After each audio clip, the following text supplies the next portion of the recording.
અમે અહીંયા હાજા માંદા થઈ ગયા, અહીંયા વોશરૂમ ટોયલેટ બધા અહીંયા આવે, અમારે આવડા છોકરા છે હાજા માંદા થાય, રહી ન થકતા અમે, આ અમારું છે જો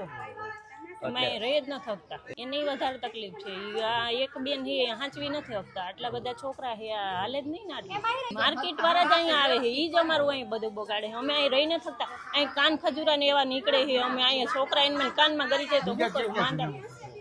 કાન ખજૂરા હે નાક હે અહીંયા બધા હાલતા નીકળે છે, સરકારને અરજી કરી પણ સરકાર હમું જોતા નથી, હા આવે છે ને કઈ મેળ પડતો જ નથી, જે જાડી જાખડા વધી ગયા છે, હા બાવેડા અહીંયા બધે બાવેડા જ હતા, આ તો સાફ કરેલું છે. શ્રદ્ધાબેન રાઠોડ સાહેબ, અમને આંગણવાડીની તકલીફ છે, આ બહુ જ અમારે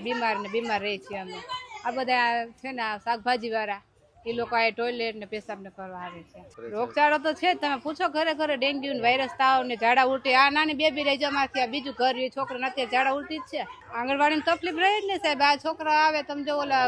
અંદર ટોયલેટ ની અંદર જ ના ગયો, હમણાં પ્રદ્યુમન માંથી આવીને એ લોકો પકડીને ગયા રેસ્ક્યુ કરી આપનું,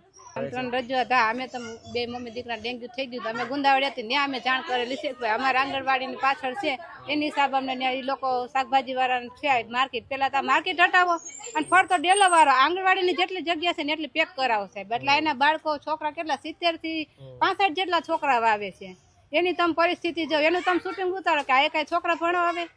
મેં તો એ વારે કેટલી વાર કીધેલું છે તમે વાલી નહીં કહો કે ભાઈ તમે અરજી કરો કે આ રીતના અમારા બાળકો ભણવા આવે છે બીમાર પડવા આવે છે, તમે જાણ કરો સ્કૂલ વાળાને, મેં તો આ આંગણવાડી વાળાને હું તો કહું છું બધાને.